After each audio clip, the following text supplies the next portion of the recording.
안녕하세요. 사연에 빠지다의 DJ 민영입니다. 오늘 사연자는 믿었던 도끼에 제대로 발등을 찍힐 뻔했다는데요. 과연 어떤 사연인지 들어보겠습니다. 오늘도 두 가지 사연 준비되어 있는데요. 끝까지 들어주실 거죠? 그럼 바로 시작해 볼게요. 구독과 좋아요 잊지 말고 꾹 눌러주세요. 안녕하세요. 저는 40대 여자입니다. 저는 어릴 때부터 욕심이 없다는 말을 많이 듣고 컸습니다. 어릴 때는 그런 말을 들으면 그게 칭찬이라고 생각했는데 나이를 한 살 한 살 먹다 보니 그게 아니더군요. 제가 무남동녀 외동딸이에요. 그렇다 보니 부모님께서 부족한 거 없이 곱게 키워주셨습니다. 와, 너 이거 뭐야? 이 가방 백화점에서 파는 비싼 브랜드잖아. 너 이거 짜가 아니고 진짜야? 너 몰랐어? 경선이네 집 이런 거 되게 많아. 연예인들이 드라마에서 입고 나오는 옷도 막 굴러다닌다니까? 아버지께서 영화 제작이랑 엔터 관련 사업을 하셨는데 해외에 출장을 많이 나가셔서 외국에 다녀오실 때마다 가방이나 옷을 많이 사다 주셨어요. 거기다가 아버지 주변 분들이 집으로 선물도 많이 보내주셔서 제가 원하지 않아도 집에는 물건이 넘쳤습니다. 진짜? 나 경선이 너네 집 한 번만 놀러 가봐도 돼? 우리 엄마 아빠는 가방이니 옷이니 그런 거 다 쓸데없는 거라고 사주지도 않고 난 매일 언니한테 물려만 입는다니까. 그래, 나도 형제 없이 혼자라 친구들이 집에 놀러 온다고 하면 좋아. 오늘 우리 집에 같이 가자. 학교 다닐 때는 친구들이 우리 집에 가자고만 하면 너무 좋았어요. 부모님이 아무리 잘해주셔도 집에 혼자 있다 보면 외롭다고 느낌을 많이 받았거든요. 그렇다 보니 친구들이 우리 집에 오는 걸 좋아하는 게 좋았어요. 저는 거의 매일 친구들을 집에 데리고 왔습니다. 헐, 이 원피스 드라마에서 여자 주인공이 입고 나오는 거 봤어. 우와, 진짜 예쁘다. 나 이거 한 번만 입어봐도 돼? 마음에 들어? 그럼 너 가지고 가. 안 그래도 나는 내 스타일이 아니라서 그냥 옷장에 넣어놓기만 했거든. 대박. 경선이 너 진짜 최고다. 나 같으면 내 스타일 아니어도 연예인이 입고 나왔던 거면 그냥 입고 다녔을걸? 경선이 너는 진짜 착한 거 같아. 난 안 입고 다녔어도 누구 줄 생각은 절대 못했을 거야. 근데 경선아, 나도 이거 입어봐도 돼? 에이, 착하기는 뭐. 내가 산 것도 아니고 그냥 선물로 들어온 것들인데 뭐. 이쪽에 있는 것들은 나 안 입는 거니까 마음에 드는 거 있으면 다 가져가도 돼. 다 새 거야. 내가 뭘 했어. 경선이는 다른 외동인 애들이랑 다르다니까. 애가 욕심이 없어, 욕심이. 저는 친구들이 저에게 마냥 착하다, 욕심이 없다라고 할 때마다 기분이 좋았어요. 옷이니 액세서리니 그런 것들은 저에게는 별로 중요하지 않은 것들인데 나눠주는 것만으로도 친구들이 저렇게 저를 띄워주고 좋아해주니 진짜 친구가 된 것 같고 좋더라고요. 물론 친구 중에도 그런 저를 이용하려는 애들도 있었어요. 별로 친하지도 않은데 주변에서 제 이야기를 듣고 다가와서 무조건 우리 집에 가자고 한다거나 제가 학교에 가지고 오는 물건 같은 걸 무조건 달라는 식으로 탐내는 애들도 있었죠. 마흔이 넘은 지금까지 기억이 생생한 게 중학교 때였는데 그날이 아마 운동의 날이었을 거예요. 같은 반 애였는데 학교에서 불량한 걸로 유명하고 저랑은 별로 친하지 않은 애였어요. 그런데 다짜고짜 저에게 친한 척 어깨동무를 하고 다가오더니만 갑자기 운동화를 바꿔 신자고 하더라고요. 내가 오늘 신고 온 운동화가 좀 작아서 그런데 이따 체육 시간에 네 운동화랑 좀 바꿔 신을 수 있을까? 너도 나 달리기 잘하는 거 알지? 우리 반이 이기려면 내가 좀 좋은 운동화 신어야 할 것 같아서 바꿔줄 거지? 내가 보기엔 네 운동화도 좋아 보이는데 전혀 작아 보이지도 않고. 누가 봐도 운동화가 작아 보이지 않는데 본인이 신은 운동화가 작아서 뛰지를 못하겠다고 엄살을 피우더라고요. 네가 몰라서 그래. 내 운동화는 싸구려라. 신고 한번 달리면 발바닥이 아프다니까. 네 운동화 그거 되게 비싼 거잖아. 나도 한번 신어나 좀 보자. 친구 좋다는 게 뭐냐? 물론 그 아이와 친구라고 전혀 생각하지 않았지만 제가 가진 운동화가 그렇게나 신어보고 싶다고 하니 한번 신어보라고 줬습니다. 사실 저는 똑같은 운동화가 집에 몇 개나 더 있었으니까요. 친하지 않은 애라도 하나 준다고 해서 저에게 불편한 건 없었습니다. 오히려 그 운동화가 필요한 애한테 갈 수 있어서 다행이라고 생각했어요. 역시나 그 일진 아이는 제 운동화를 신고 신이 나서 운동장으로 달려가더니만 그 이후 운동화를 돌려주지 않았어요. 저는 그 일진 아이가 신고 있던 싸구려 운동화를 신고 집에 와야 했습니다. 그런데 그날 제 운동화를 보신 아버지께서 단번에 알아보시고는 저에게 왜 그 운동화를 신고 있냐고 물으셨어요. 경선이, 너 운동화 그거 뭐야? 네 거 아니잖아. 네 운동화는 어디다가 두고 남의 걸 신고 왔어? 아주 어릴 때부터 제 물건을 주변의 친구들에게 주고 오는 일이 비일비재하다 보니 부모님은 이미 예상하고 계셨을 거예요. 또 누구랑 바꿔 신고 왔나 보다 하신 거죠. 어머니는 그런 저에게 익숙해져서 별로 대수롭지 않게 생각하셨지만 아버지는 아니었어요. 운동의 날이라 달리기 잘하는 애랑 바꿔 신고 왔다고 했더니만 아버지는 붉어진 얼굴로 답답하다던 듯 저를 쳐다보았습니다. 아이, 경선아. 그건 바꿔 신고 온 게 아니라 그 못돼 먹은 애가 네 운동화 뺏어간 거잖아. 안 되겠다. 내일 아빠가 학교를 찾아가서 운동화 달라고 해야지. 어릴 때야 친구들과 물건을 나눠 쓰고 양보하는 게 미덕처럼 보였을지 모르지만 제가 크면서도 자꾸만 제 물건을 남에게 퍼주고 있으니 아버지가 보시기에는 좋지 않았나 보더라고요. 내가 바꿔준 건데 다시 달라고 어떻게 해요. 저는 괜찮으니까 그냥 놔두세요. 아무리 욕심이 없어도 그렇지. 이렇게 사회에 나가서는 평생 손해만 보고 살게 돼 있어. 네 몫은 네가 알아서 챙겨야지. 언제까지 다 퍼주기만 할 거야? 아이고, 애가 타고나길 저렇게 타고난 걸 어떻게 해요. 어디 가서 남의 거 뺏어오는 것보다야 훨씬 나으니까 그냥 둬요. 그러다가 사회 나가서도 지 거 다 뺏기고 다닐까봐 그렇지. 당신도 알겠지만 세상이 어디 호락호락해? 아빠, 내일은 내가 알아서 잘하니까 걱정하지 마세요. 아빠가 그랬잖아요. 남한테 잘해줘서 나쁠 건 하나도 없다고. 그것도 적당히 하고 다녀야지. 에휴, 말해 뭐하냐. 이게 다 내 잘못이지. 내가 우리 경선이를 너무 풍족하게만 해줬어. 부족한 게 좀 있어야 욕심도 생기고 하는 건데. 아버지 말씀이 맞습니다. 저는 한 번도 제가 필요한 것에 대해 못 가져본 경험이 없어요. 지나가다가 가지고 싶은 게 있어서 저거 예쁘다, 너무 귀엽다 한마디만 하면 부모님께서 바로 사주셨거든요. 거기다가 컴퓨터나 삐삐, 핸드폰 등등 새로운 신문물이 생길 때마다 제가 알기도 전에 아버지가 미리 사서 선물로 주고는 하셨어요. 저야 우리 집엔 자식이 저 하나밖에 없으니 그런가 보다 단순하게 생각했었는데 살다 보니 꼭 그런 건 아니더라고요. 저희 부모님께서 저에게 넘치게 해주신 거였어요. 부모님은 당연히 저를 위해서 해주신 거지만 그런 점이 장점이기만 한 건 아니더라고요. 제가 욕심이 없는 것도 없는 건데 다른 문제점이 또 있었어요. 제가 간절히 원하기도 전에 항상 뭐든 제 손에 들려있다 보니 저는 간절함이라는 게 별로 없었어요. 그래서 그런지 뭐든 적당히 했습니다. 공부도 적당히, 일도 적당히, 크게 하고 싶은 것도 없고 원하는 삶도 명확하지 않았어요. 저는 적당히 공부해서 성적 맞춰서 대학에 가고 직장도 처음 붙은 회사에 들어갔습니다. 제 성격이 워낙 그런 건지 뭘 해도 특별히 목표 없이 흘러가는 대로 살았어요. 결혼도 그랬습니다. 결혼 정년기에 들어서서 만나던 남자친구와 자연스레 결혼했어요. 저는 제 결혼 생활도 지금까지 살아온 대로 무난할 줄 알았어요. 그런데 결혼은 다르더군요. 남편은 부모님과 달랐습니다. 특히나 남편은 무뚝뚝한 편이었어요. 아들만 셋인 집의 장남이라 책임감도 강하고 남자다운 편인데 말도 없이 표현할 줄도 몰라요. 연애할 땐 그런 점이 남자다워서 좋았는데 결혼해서 살다 보니 남편의 그런 점이 외로워질 때가 많더라고요. 매일 부모님과 관심과 사랑을 독차지하면서 살다가 결혼하고 아내가 되어서 남편에게 좋은 아내가 되려고 노력하다 보니 말로 표현하기 힘든 점들이 생기더라고요. 저는 내조를 잘하는 아내가 되고 싶었어요. 연애 시절 옆에서 남편을 보며 곁에서 잘 이끌어주는 사람만 있으면 남편은 성공할 수 있는 사람 같았거든요. 남편은 저와 달리 형제가 셋인 집에서 자라 희생정신도 강하고 책임감도 강해요. 남편은 명문대도 갈 수 있는 실력이었는데도 동생들을 위해 장학금을 받고 대학을 갔어요. 당시에 시대 경제 사정이 좋지 않아 연달아 있는 동생들 교육비만으로도 힘들어서 남편 등록금까지 내기는 쉽지 않은 형편이었다고 하더라고요.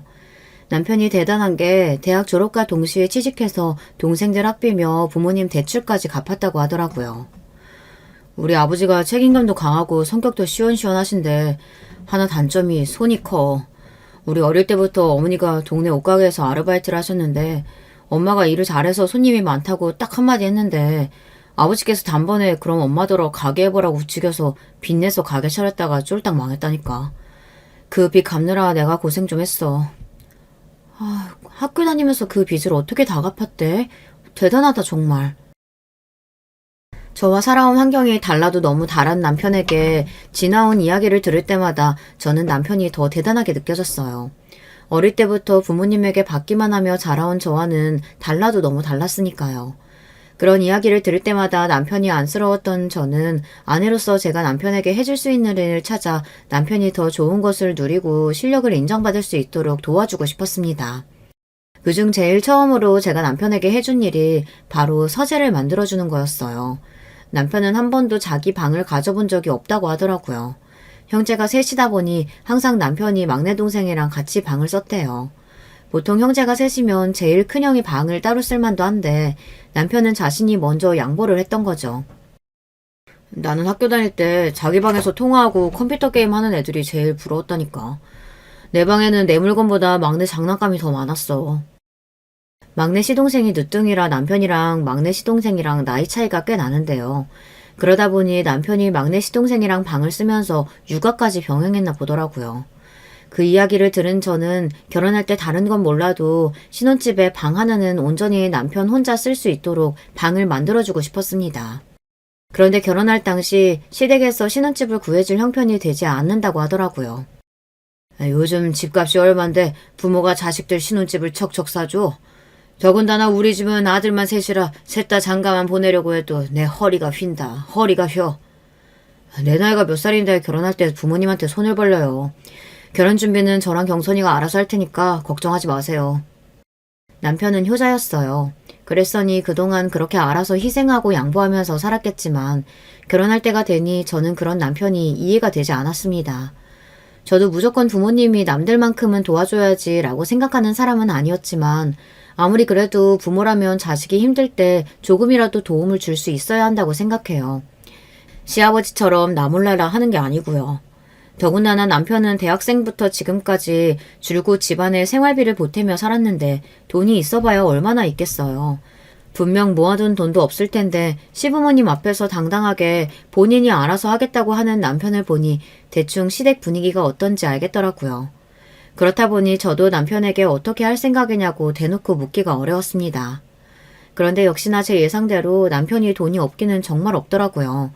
결혼 날짜를 잡은 지 얼마 되지 않아 신혼집을 구하겠다고 남편이 여기저기 집을 알아보러 다니는데 정말 말도 안 되게 허름한 집을 알아보고 있더라고요. 아무리 신혼이라도 둘이 살기에도 좁은 집에 월세를 구하고 있었어요. 처음엔 저도 남편이 그 정도로 돈이 없는 줄은 모르고 남편이 그냥 집을 보러 가자길래 아무 생각 없이 따라 나섰습니다. 그날은 시어머니도 함께였어요. 그런데 부동산 아줌마를 따라 들어간 집을 보고 저는 너무 놀랐습니다. 평생 살면서 그런 집은 처음 봤어요. 알고 봤더니 보증금 2천만 원에 월세 40만 원이더라고요. 저는 혹여나 남편이 기분 상해할까봐 별말 하지 않고 집을 나왔습니다. 그리고 먼저 밥부터 먹자고 말을 돌려서 시어머니를 모시고 식당에 갔습니다. 제가 이렇게 뭘 몰라요. 결혼까지 생각한 남자가 월급이 얼마고 모아둔 돈이 얼마인지도 몰랐던 거죠. 저는 남편이 생각보다 돈이 없어서 실망한 건 아니었어요. 경제적인 거야 제가 여유가 있으니 상관없었습니다. 단지 남편에게 어떻게 말을 하면 좋을까 고민이 좀 됐던 거죠. 그런데 제가 말을 하기 전에 시어머니께서 먼저 제게 이야기를 하시더군요. 세아가 너는 어쩜 결혼한다는 애가 집도 보고 하는데 말이 그렇게 없니? 그리고 너희 결혼 준비에 들어가는 비용 같은 건 어떻게 할지 상의한 거야? 집이야 당연히 남자 쪽에서 준비하는 거지 상의할 게 뭐가 있어요. 제가 모아놓은 돈으로 해야죠. 암튼 우리 아들은 책임감이 강해도 너무 강하다니까. 세아가 내가 듣기론 너희 집은 다른 형제 없이 너 혼자라고 그러던데 그럼 친정에서 좀 도와주실 수 있는 거 아니니? 상견례 때 보니까 사돈이 사업도 하시고 차도 외제차라 좋아 보이던데. 시어머니께서 대놓고 친정이 여유 있는 것 같다고 돈 이야기를 하시니 저로서는 당황스럽긴 했지만 그래도 결혼하는 데 있어서 중요한 일이니 오히려 잘 되다 싶었습니다. 시어머니께서 먼저 말을 꺼내주셨으니 저도 제 의견을 이야기했어요. 안 그래도 말씀드리려고 했는데 신혼집 정도는 제가 말씀드리면 친정에서 준비해 주실 수 있을 것 같아요. 어차피 가족이 될 사이인데 남자고 여자고 그런 게 뭐가 중요해요. 각자 할 수 있는 만큼 모아서 차근차근 준비하면 되는 거죠. 어머 그래 역시 내가 상견례 날 사돈들 보고 확실히 부티가 난다 했어. 세아가 네가 그렇게 해주면 우리야 너무 고맙지. 신혼집은 제가 알아서 하겠다고 하자 시어머니께서 너무 좋아하셨어요. 남편은 연신 그래도 되겠냐며 미안해했지만 저는 괜찮다고 했어요. 물론 제가 생각해도 제가 철이 없기는 했습니다. 친정 부모님께서 어떻게 생각하실지도 모르는데 제 마음대로 결정했으니까요. 저는 당연히 결혼해서 제가 살 집이니 친정에서 당연히 해주겠다고 하실 줄 알았어요. 그런데 아버지 반응이 제가 예상한 것보다 좀 다르기는 하더라고요. 상견례 때 공무원이었다고 그렇게 잘난 척하길래 결혼 준비 정도야 알아서 척척 할 줄 알았더만. 뭐? 신혼집도 너희들 알아서 하라고? 하참, 세상에 무슨 그런 부모가 다 있다니? 사실 상견례 자리에서 시아버지께서 본인이 평생 공무원으로 사셨다고 잘난 척을 하기는 했어요. 평생 나란 일을 하면서 청렴 결백하게 사셨다고요. 거기다가 남편 자랑을 하시면서 남편이 다니는 회사가 중소기업이긴 해도 우리나라에서 알아주는 회사라며 연신 자랑을 늘어놓으셨어요. 자고로 사업이라고 하면 우리 아들 다니는 회사 정도는 돼야 사업이라고 할 수 있죠. 벌써 생긴 지 50년이 넘은 회사인데 얼마나 믿음이 가요. 거기다가 대표님이 우리 아들을 얼마나 예뻐하는지 명절이면 꼬박꼬박 선물을 보내신다니까요. 물론 아들 자랑하실 수 있죠. 하지만 시아버지는 그 정도를 넘어서 친정아버지를 무시하는 발언까지 하셨습니다. 영화나 찍고 연예인들 뒤치다거리나 하는 회사가 요즘이나 알아주지 옛날에는 사업이라고 인정도 안 했다고요. 거기다가 저희 친아버지처럼 예술이라고 해오신 분들은 당신의 자부심에 대해 절대 모르실 거라고까지 하셨습니다. 그날이야 상견례 자리이니 애써 참고 웃으며 좋게 넘어갔지만 그때 일로 아버지께서 시아버지를 썩 좋게 생각하시진 않았어요. 그런데 결혼 준비하면서 이런 일까지 생기니 더 마음에 안 드시나 보더라고요. 둘이 좋아서 하는 결혼인데 집을 누가 하든 뭐가 그렇게 중요해요. 나 취직했을 때 아빠가 독립하고 싶으면 아파트 사줄 테니까 독립하라고 하셨었잖아요. 그때 그 아파트 지금 사준다고 생각하고 아빠가 좀 도와주세요. 제 애교에 안 넘어가실 아버지가 아니다 보니 아버지는 속상해 하시면서 못 이기는 척 제 말대로 해주셨습니다. 지금 생각하면 철이 없는 행동이었지만 그때는 오로지 제 머릿속에 남편과 좋은 집에서 행복하게 살 꿈에 부풀어 무작정 아버지에게 집을 사달라고 졸랐어요. 아버지도 제가 먼저 뭔가 해달라고 이야기한 게 처음이다 보니 못 이기는 척 제 말을 들어주셨습니다. 아버지는 제 명의로 서울에 아파트를 떡하니 사주셨어요. 남편은 처음에 부담스러워하는 것 같더니만 제가 남편을 위해 서재방을 만들어 보여주니 너무 감동해서 눈물까지 글썽이더라고요. 어떻게 이런 생각을 했어? 내 인생에 이런 큰 선물은 태어나서 처음 받아봐. 고마워 자기야. 내가 평생 잘할게. 남편이 좋아하는 모습을 보니 저까지도 너무 뿌듯했습니다. 남편을 위한 서재 선물은 빙산의 일각이었습니다.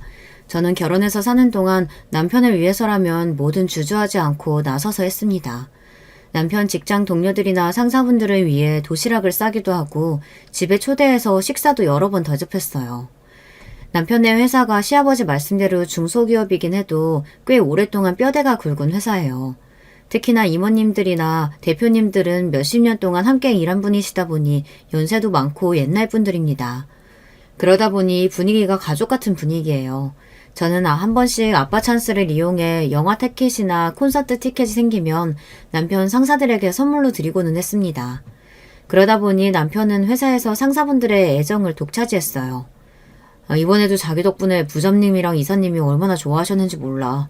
덕분에 사모님들께 점수 좀 땄다고 다음번에 맛있는 거 사주신다고 하더라고. 좋아하셨으니 다행이다. 오빠 예쁘게 보셨으면 이번에 꼭 승진시켜 주셨으면 좋겠다. 남편이 기뻐하는 모습을 보고 싶어서 잘하는 것도 있지만 가장 중요한 건 남편 승진이었어요. 매일 야근에 주말 출근까지 불사하는 남편이 회사에서 인정받았으면 하는 마음에 내조를 열심히 했습니다. 주변 친구들 말로는 남편 챙기는 것도 귀찮아 죽겠는데 뭐하러 남편 직장 사람들까지 챙기냐고 했지만 저는 전혀 그렇지 않았습니다. 남편의 평화로운 사회생활을 위해서라면 그 정도는 힘들지 않았어요. 그런데 세상살이가 다 제 마음 같지 않더군요. 남편 말이 이번엔 무조건 본인 승진은 따놓은 거라고 했는데 남편 말과 달리 승진해서 미끄러졌습니다. 그 이유가 충격적이었어요. 회사 대표 딸이 외국에 있다가 한국에 들어왔는데 글쎄 회사에 낙하산으로 입사했다더라고요. 그것도 남편 상사로요. 남편이 승진했으면 됐을 자리에 그 여자가 들어온 거죠. 남편은 애써 제 앞에서 티를 내진 않았지만 아내로서 그 마음을 모를 리 없었습니다. 오히려 아무 말도 하지 않는 남편이 더 안쓰러웠어요.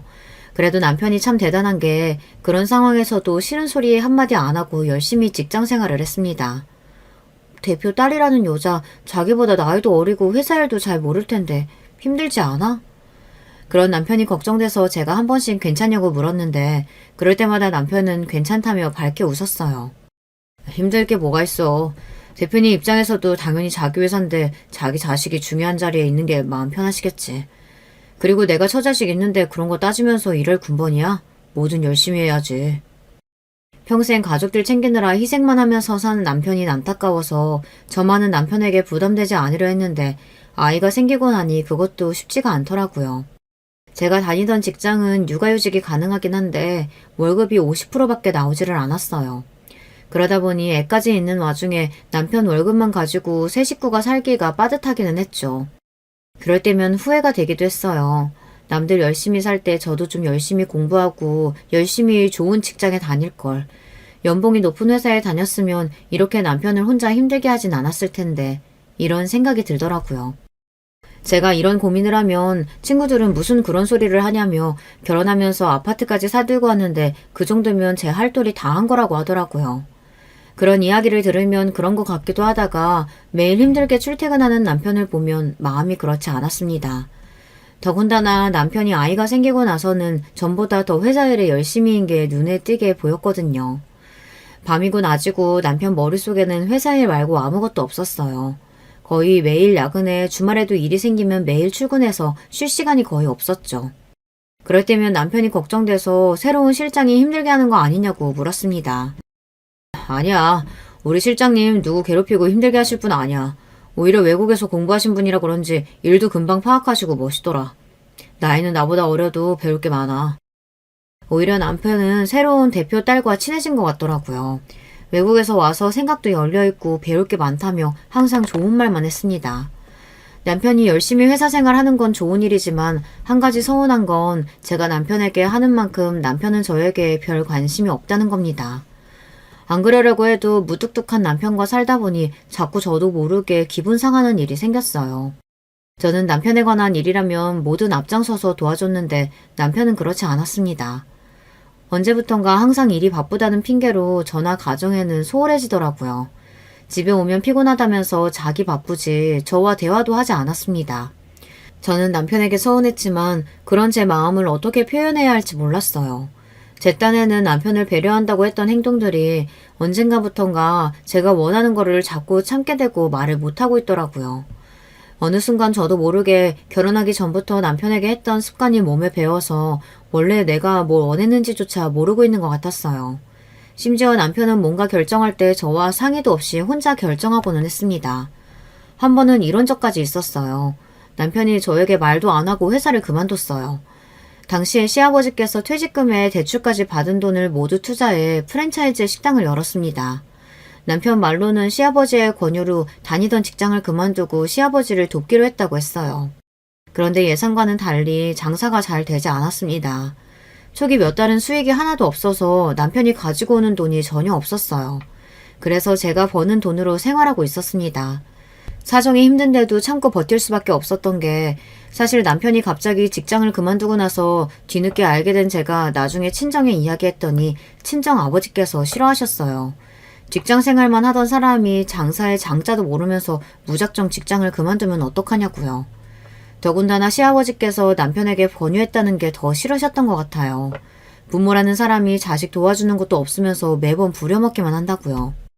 그런 상황이다 보니 제가 아무리 힘든 일이 있어도 친정의 도움을 요청할 수가 없었어요. 제가 힘든 걸 보시면 친정에서 남편까지 미워하실 것 같아서요. 그래서 저는 이래저래 힘들어도 친정 도움 없이 해결하기로 했습니다. 그러던 어느 날이었어요. 생각지도 못한 일이 벌어졌어요. 당시에 제가 둘째를 임신했을 때 일입니다. 첫째 아이를 가졌을 때는 그 흔한 입덧도 한 번 안 했는데 둘째는 좀 다르더군요. 임신 사실을 알자마자부터 입덧을 시작하더니 몸 여기저기가 다 고장난 것처럼 영 좋지 않았어요. 더군다나 당시에 육아휴직이 끝나서 직장에 출근하고 있었는데 첫째도 돌보면서 일을 하려니 여러모로 지쳐 있었습니다. 그런 와중에 임신까지 했으니 제 몸이 감당을 못했어요. 결국은 퇴근길에 버스 정류장에서 쓰러지고 말았습니다. 다행히 지나가던 분이 신고를 해줘서 바로 응급실에 실려갔어요. 천만다행으로 아이는 무사했습니다. 하지만 의사 말이 유산기가 있으니 당분간 안정을 취해야 한다고 하더라고요. 가게에 있다가 연락을 받고 온 남편과 시아버지가 함께 응급실로 왔더라고요. 괜찮아? 아휴, 큰일 날 뻔했네. 육아휴직 끝난 지 얼마 안 돼서 휴가도 못 내는데 병원에서 유산기도 있다고 하고 쉬어야 한다고 하니까 당신 그냥 일 그만두는 게 어때? 일도 일이지만 몸부터 생각해야지. 남편이 놀라기는 했는지 아무래도 안 되겠다며 저에게 일을 그만두라고 했어요. 남편 말에 저도 고민됐습니다. 돈을 생각하면 제가 무조건 일해야 하는 상황인데 쓰러지기까지 했으니 뱃속 아이도 걱정되고 큰애까지 친정엄마에게 맡긴 상황이라 이래저래 저도 죄송해서 고민을 안 할 수가 없었어요. 하지만 현실적으로 지금 당장 그만둘 수는 없었습니다. 제가 일을 그만두면 남편 혼자 버는 걸로 집안이 돌아가질 않았어요. 그렇다고 안 그래도 남편 상황을 탐탁지 않아 하시는 친정아버지에게 손을 벌릴 수도 없고요. 안 그래도 머릿속이 복잡한 상황에 그때 남편을 따라온 시아버지께서 굳이 안 해도 될 말을 하셨습니다. 아유, 직장을 왜 그만둬? 안 그래도 가게 장사 안 돼서 월급도 못 주게 생겼는데 애미까지 회사 그만두면 너희는 뭐 먹고 살라고? 이제 애가 둘인데 벌어도 더 벌어야지. 시아버지는 현실적으로 생각해서 하신 이야기겠지만 굳이 제가 응급실까지 실려온 상황에 그런 이야기를 하셔야 하나 싶었습니다. 그런데 더 큰 문제가 있었어요.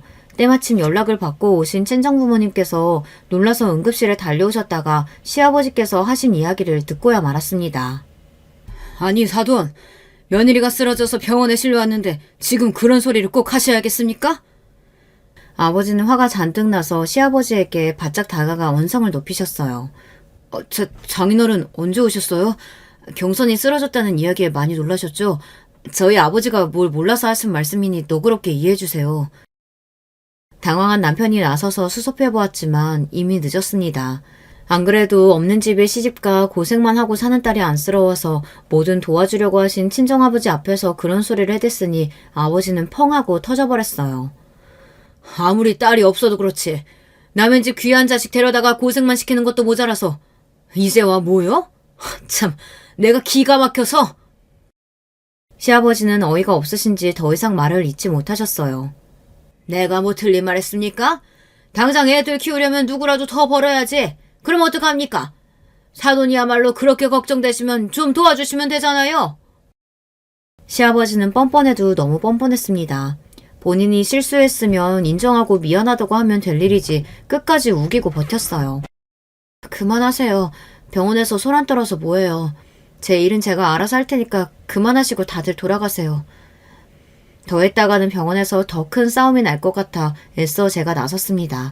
얼굴이 반쪽이 된 제가 간신히 몸을 일으켜 말리는 모습에 속상한 아버지는 고개를 떨구며 한숨을 크게 쉬셨어요. 에휴, 내가 못 살아. 김서방, 수아는 우리가 데리고 갈 테니까 당분간 경선이한테 신경 좀 쓰게. 이래서 없는 집에는 시집 가는 게 아니라고 내가 그렇게 이야기를 했는데 아유 답답해. 뭐요? 사돈, 말 다 했습니까? 우리가 없기는 뭐가 없다 그래요? 내가 이래봬도 대한민국 공무원이라고요. 아버지 그만 좀 하세요. 네 아버님 그렇게 하겠습니다. 걱정 끼쳐서 죄송해요. 제가 주말에 수아 데리러 가겠습니다. 남편은 시아버지를 붙잡으며 친정아버지에게 고개를 연신 숙였습니다. 그 모습에 아버지는 애써 화를 삭히며 저희 큰애를 데리고 가셨어요. 친정에서 당분간 큰애를 봐줄 테니 제 몸 회복하는 데에만 신경 쓰라고 하셨죠. 그런 일까지 있었으니 친정과 시댁 양가는 사이가 좋지 않았어요. 서로 대놓고 말은 안 해도 싫어하는 게 눈에 보였죠. 그러다 보니 저와 남편은 중간에서 곤란할 때가 많았어요. 둘째가 태어나고 100일이나 돌잔치도 양가 모이지 않고 각자 따로 가족들끼리 식사하는 걸로 마무리했습니다. 저와 남편은 나름대로 모여서 감정을 풀어볼까도 했는데 친정아버지는 시아버지 얼굴도 보고 싶지 않다고 하셨어요. 저도 더는 이야기할 수 없었던 게 시아버지께서 그 정도로 화를 내는 걸 본 적이 없어서 저도 더 이야기하지 않았습니다. 어쩌면 그냥 이대로 거리를 두고 사는 게 더 나을지 모르겠다는 생각이 들기도 했고요. 그러던 중 생각지도 못한 일이 벌어졌어요. 사람 일이라는 게 어떻게 될지 모른다더니 그 말이 딱 맞았습니다. 몇 년째 시아버지께서 장사 안 된다고 하도 우는 소리를 해서 그 말을 친정아버지 앞에서 지나가는 말로 했습니다. 친정아버지께서 시아버지 이야기를 듣는 걸 싫어하신다는 걸 알기는 하지만 남편이 시아버지 가게에서 함께 일하다 보니 저도 말을 안 할 수가 없더라고요. 가게 차리신다고 퇴직금에 대출까지 끌어모아서 시작했는데 생각보다 장사가 너무 안 돼서 많이 힘드신가 봐. 김서방까지 직장 그만두고 뛰어들었는데 김서방 월급 줄 돈도 없어서 미안하다고 하시더라고. 저도 못된 게 친정아버지께 절대 손을 안 벌리려고 해도 남편이 벌어오는 돈이 너무 없다 보니 저도 애들 키우는 게 힘들어서 친정에 좀 도와달라고 해볼까 싶어 어렵게 말을 꺼냈습니다. 제가 누가 있겠어요. 비빌 언덕이라고는 친정밖에 없으니 쪽팔려도 이야기는 꺼내봐야죠. 장사는 뭐 아무나 하는 줄 아나? 평생 직장 생활만 하는 양반이 갑자기 장사하겠다고 할 때부터 내가 알아봤어. 김서방은 처자식도 있는 사람이 무턱대고 직장까지 그만두면 어쩌자는 거야? 친정아버지는 아무래도 시아버지에 대한 감정이 좋지 않다 보니 뭐든 좋게 생각하지 않으셨어요. 더군다나 남편까지 직장을 그만두고 시아버지 일을 돕는다는 걸 더 마음에 안 들어 하셨죠. 김서방 효자인 거 아시잖아요. 본인도 나름 잘해보려고 하는 일인데 예쁘게 좀 봐주세요. 친정아버지가 시아버지를 좋아하시지 않는 거야 이해가 됐지만 그렇다고 남편까지 미워하시는 건 저도 싫었어요. 내가 지금 김서방이 미워서 하는 말이 아니잖아. 우리 귀한 딸 고생할까봐 그러는 거지. 아무튼 너 생각해서라도 내가 도와줄 방법 생각하고 있으니까 좀 기다려봐. 그때까지만 해도 친정아버지께서 도와준다는 말이 그냥 하시는 말인 줄 알았는데 아버지는 다 생각이 있으셨더라고요. 얼마 뒤 시아버지 가게가 대박이 났어요. 이게 다 친정아버지 덕분이었습니다. 당시에 친정아버지께서 투자한 드라마가 있었어요. 워낙 유명한 배우들이 나오는 기대작이라 성공이 보장되어 있었습니다. 그런데 그 드라마에 시부모님이 운영하시는 프랜차이즈 식당을 주요 배경으로 협찬했더라고요. 덕분에 광고 효과를 톡톡히 봐서 식당이 대박났어요. 심지어 드라마가 해외에서도 인기가 많아서 외국인 관광객들의 필수 코스가 되었죠. 아이고 이게 무슨 일이라니? 우리가 사돈한테 어떻게 감사 인사를 드려야 할지 모르겠다. 그러게 말이야. 이게 다 장인어른 덕분이라니까. 장사가 너무 잘 되다 못해서 우리 가게 앞에 줄을 다 선다니까. 장사가 얼마나 잘 되는지 가게 시작할 때 받았던 대출도 2달 만에 다 갚을 정도로 대박이 났어요. 남편도 시어머니도 이게 다 친정아버지 덕분이라고 너무 좋아하셨어요. 그런 와중에 시아버지는 괜히 말을 밉살맞게 하시더라고요. 사돈이 도와준 건 맞는 말이지만 꼭 그것 때문만은 아니지. 우리 가게 음식 맛이 좋으니까 성공한 거야. 시아버지는 고추가도 본인이 잘해서 대박이 난 거라고 말을 꼭 하셨어요. 그거야 그렇지만 그래도 장인어른이 광고비도 안 받고 도와주신 거 맞잖아요. 음식 맛이 아무리 좋아도 드라마 협찬 아니었으면 손님이 이렇게까지 많이 오지는 않지. 남편은 지난번 시아버지와 친정아버지 사이에 일도 있다 보니 제 눈치를 슬슬 보느라 애써 말을 좋게 했어요. 하지만 그런 와중에도 시아버지는 굴하지 않았습니다. 옛말에 물 들어올 때 노저우라고 했어. 이왕 장사 잘 되는 김에 점포 하나 더 내자. 아들, 너도 퇴직금 받은 거 있지? 그거 투자해서 점포 하나 더 내자. 시아버지는 또 말도 안 되는 소리를 하셨어요. 지금 운영하는 가게도 내내 적자에다가 시작한 지 2년 만에 힘들게 성공가도에 들어선 건데 지금 가게나 잘 운영할 생각을 안 하고 또 욕심을 내시며 점포를 하나 더 내겠다고 하시더라고요. 심지어 그 가게는 아예 남편 퇴직금으로 투자해서 맡아서 해보라고 하셨죠. 아이고 이 사람이 그나마 먹고 살만해지니까 또 일 벌리려고 하지. 아무리 장사가 잘 된다고 해도 이제 본전인 건데 무슨 돈이 있다고 점포를 또 내요. 모르는 소리 안 해. 무조건 차리기만 하면 대박인데 빚을 내서라도 차려야지. 시아버지는 남편에게 퇴직금이 싫으면 대출을 받아서라도 점포를 하나 더 내자고 우겼어요. 그런데 그 상황에서 남편의 반응이 어쩐지 이상했습니다. 평소 같았으면 우리가 돈이 어디 있냐고 말도 안 된다고 했을 텐데 시어머니가 말리는데도 가만히 있더라고요. 심지어 시아버지의 말에 남편도 고민하는 것 같았습니다. 저는 아무래도 불안해서 집에 돌아오자마자 남편에게 신신당부를 했어요. 절대 시아버지의 말에 넘어갈 생각도 하지 말라고요. 그런데 남편이 갑자기 정색을 하더니 저에게 짜증을 냈습니다. 아버지 말씀도 생각해보면 틀린 말도 아니지 뭐. 우리 가게 분위기 좋잖아. 못해도 앞으로 2, 3년은 대박 날 텐데 퇴직금 적금 넣어둔 거 빼서 투자하고 바싹 벌면 이익이지. 남편도 결혼하고 처자식이 생겨서 그런지 생각하는 게 전과는 좀 달랐습니다. 전에는 돈 몇 푼에도 덜덜 떨더니만 슬슬 시아버지를 닮아가는 건지 가게 하나 차리는 걸 너무 쉽게 생각했어요. 저는 그런 남편이 걱정돼서 조심스럽게 타이르듯 말했어요. 퇴직금은 나중에 우리 노후자금으로 쓰기로 하고 묶어둔 거잖아. 아버님 가게 이제 막 잘 돼가고 있으니까 거기에 집중해서 해보자. 아무래도 너무 아까운데. 우리 그냥 장인어른한테 얘기해서 투자 좀 하시라고 할까? 아버님도 돈 버시고 좋잖아. 남편은 정말 시아버지를 그대로 닮아가는 건지 말도 안 되는 소리를 또 했어요. 당신 지금 그걸 말이라고 해? 지난번 일을 겪고도 어떻게 그런 말을 해? 나는 쪽팔려서 더는 아버지한테 돈 이야기 못하니까 당신도 우리 아버지 도움받을 생각하지 마. 저는 남편이 자존심 상할 말은 하고 싶지 않았지만 상황이 상황인지라 저도 참을 수가 없었어요. 그리고 남편이 점점 변해가는 것도 싫었습니다. 시댁 상황이 제 마음대로 되지 않는 건 어쩔 수 없는 일이라고 생각했지만 남편까지 그러는 건 참을 수가 없었어요. 제가 남편과 결혼한 이유가 남편이 욕심도 없고 누구보다 책임감이 강하고 성실한 사람인 것 같아 결혼한 건데 자꾸만 친정에 의지하려고 하는 모습이 불편하고 실망스러웠습니다. 그런데 제 말에 남편도 기분이 상했는지 표정이 싹 변하더군요. 그러더니 하는 말이 저도 기가 막혔습니다. 당신이야말로 말 다 했어? 그러니까 당신 말은 지금 나랑 우리 집안이 쪽팔린다는 거잖아. 내가 언제 당신이랑 시댁이 쪽팔린다 그랬어. 아빠한테 자꾸 도와달라고 하기가 쪽팔린다고 한 거지. 저는 누구보다 남편과 돈 문제로 싸우고 싶지 않았어요. 처음 결혼할 때부터 우리 집 분위기와 시댁 분위기가 다르다는 걸 알고 한 결혼이기에 경제적인 부분으로 서로에게 상처 주고 받는 일은 만들고 싶지 않았어요.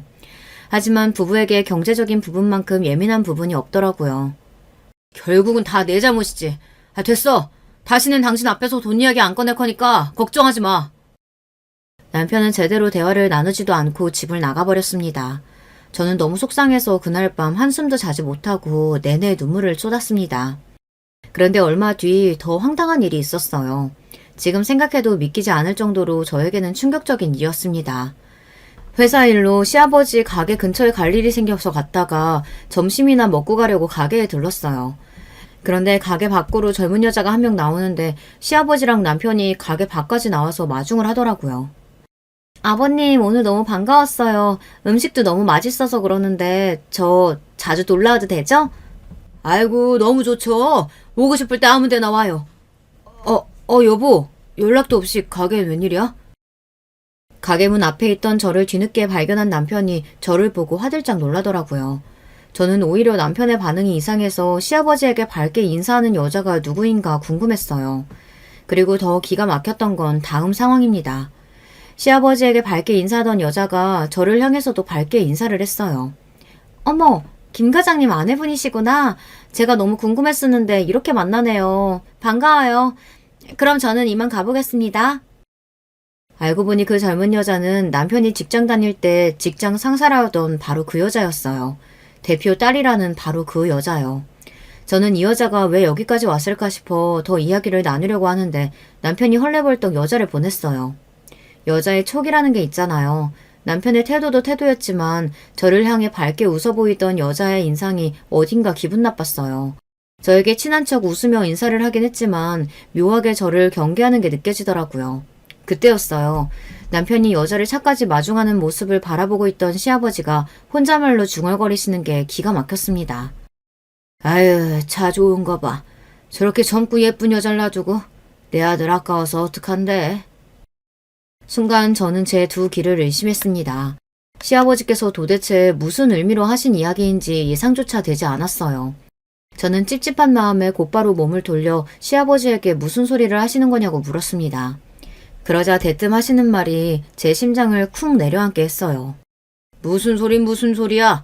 저 대표 딸이라는 여자가 내 아들이 총각인 줄 알고 회사 다니는 내내 좋아했었는데 유부남만 아니면 어떻게 했을 거라고 웃으면서 말하는데 아비로서 좀 아까워야 말이지. 알고 보니 대표 딸이라는 그 여자가 굳이 시아버지 식당까지 찾아와서 밥을 먹더니 같이 회사 다닐 때 제 남편을 좋아했다는 말을 했대요. 그 말을 듣는데 저는 화가 치밀어서 금방이라도 가슴이 터질 것만 같더라고요. 더군다나 시아버지께서 대놓고 아까워하시는데 더 어이가 없었어요. 아버님, 아무리 농담이라도 어떻게 며느리인 제 앞에서 그런 소리를 하세요? 지금 저 때문에 저 여자 놓쳐서 아깝다고 하신 거예요? 그래, 아깝다. 너도 직접 보고도 모르겠냐? 애가 얼굴도 이쁘고 싹싹한 게 너보다 훨씬 낫잖아. 거기다가 그 큰 회사 딸이라는데. 솔직한 심정으로 너무 아깝지? 순간 저는 억울하고 애통한 마음에 눈물이 왈칵 쏟아질 것 같았습니다. 너무 화가 나서 시아버지에게 소리를 지르려고 하는데 시아버지는 안 그래도 가게 손님 많아서 바쁘니 얼른 들어와서 일이나 도우라고 했어요. 그 순간 저는 참을 수 없는 울분이 차올랐습니다. 그래서 참지 못하고 시아버지에게 말을 퍼부어 버렸어요. 어떻게 저한테 그런 소리를 하실 수가 있어요? 아버님 가게 잘 된 게 다 누구 덕분인데요. 제가 시집와서 지금까지 얼마나 고생했는데 고마운 줄도 모르고 그렇게 뻔뻔하게 나오실 수가 있어요? 당신 지금 아버지한테 뭐 하는 거야? 아무리 기분이 상해도 어른한테 그런 소리를 어떻게 해? 그 재수없는 여자를 배웅하고 돌아온 남편은 제가 시아버지에게 하는 소리만 듣고는 제 앞을 가로막으며 저에게 소리를 질렀습니다. 그때였어요. 제 말을 듣고 절대 가만히 계실 분이 아닌 시아버지께서 눈을 동그랗게 뜨시더니 저에게 금방이라도 달려들 것처럼 다가오셨어요. 네, 이럴 줄 알았어. 그 아비의 그 자식이라고 돈 좀 있다고 잘난 척하는 아비 밑에서 컸으니 뭘 배웠겠어? 애초에 어미 너 같은 애랑 우리 아들은 급이 다르다. 난 다른 거 몰라도 며느리가 시아버지한테 덤비는 꼴은 못 보니까 이혼해! 시아버지는 역시나 저에게 남편은 과분한 사람이라는 소리를 하시며 저에게 당장 나가라고 소리치며 남편과 이혼하라고 소리를 질렀습니다. 저는 너무 어이가 없고 기가 막혀서 말문이 막혔어요. 남편도 그만하라고 저에게 돌아가라고 화를 내고 저는 그대로 쫓겨나듯 식당을 나왔습니다. 저는 도저히 서러워서 아무것도 할 수가 없었어요. 저는 회사에 반차를 내고 다짜고짜 친정으로 갔습니다. 그리고 친정아버지에게 낮에 식당에서 있었던 일을 이야기하고는 펑펑 울었어요. 제 말에 벌떡 일어나 난리를 치실 줄 알았던 친정아버지는 생각보다 차분하셨어요. 그러더니 저에게 애들을 데리고 당분간 친정에 있으라고 하셨어요. 나머지는 본인이 다 알아서 하신다고요. 저는 그때까지도 아버지께서 무슨 생각을 하고 계신 건가 했는데 바로 다음 날 믿기지 않는 일이 벌어졌습니다. 다음날 저녁 시사 고발 프로그램에 시아버지의 가게가 버젓이 나왔어요. 가게 이름과 직원들 얼굴이 모자이크 처리되기는 했지만 어느 지점인지가 너무도 명확하게 방송돼서 시아버지의 가게라는 게 만천하에 공개됐어요. 이 가게는 몇 년 전에 유명 드라마에 노출되면서 국내와 해외에서 크게 이슈가 되어 큰 성공을 거뒀는데요. 최근 커뮤니티를 중심으로 김포점포 사장과 직원들이 손님들에게 불친절하게 대하는 건 다반사고 본사에서 개발한 메뉴를 마음대로 바꿔서 판매하는 등 본인들이 개발한 메뉴라며 기존 메뉴가 아닌 메뉴를 더 비싸게 받아 문매를 맡고 있습니다. 이를 알게 된 본사에서 김포 매장에게 계약 위반과 손해배상 청구를 하겠다고 소송을 경고했습니다. 누가 봐도 시아버지의 가게를 망하게 하겠다는 방송이었어요.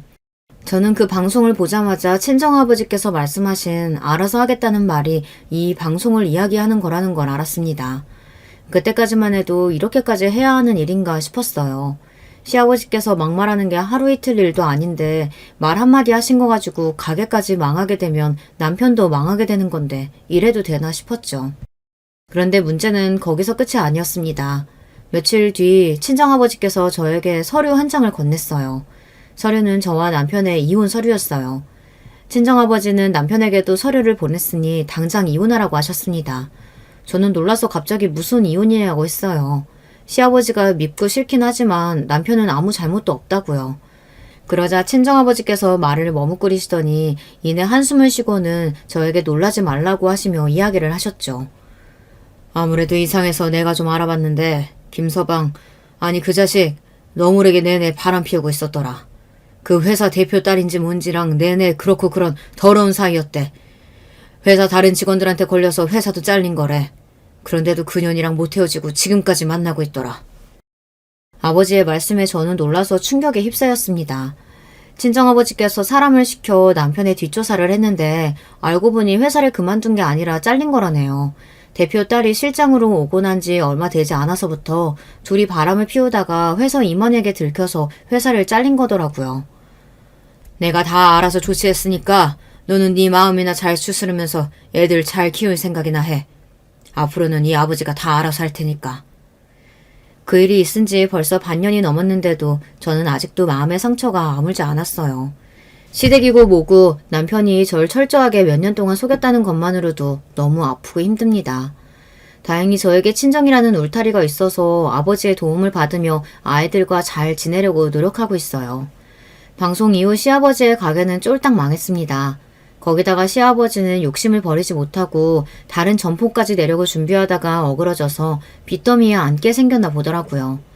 남편과의 이혼 소송은 아직 진행 중입니다. 이미 아버지께서 증거란 증거는 다 모아둔 상태라 제가 이기는 건 시간 문제예요.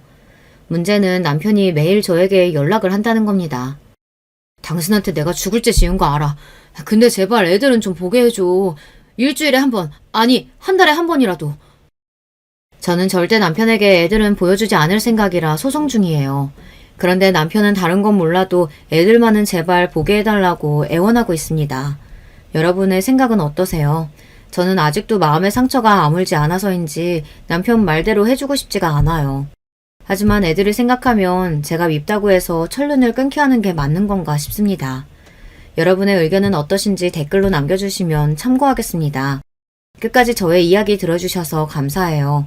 저는 아직 힘든 시간을 보내고 있지만 여러분께서는 언제나 즐거운 일만 가득하시길 바랄게요.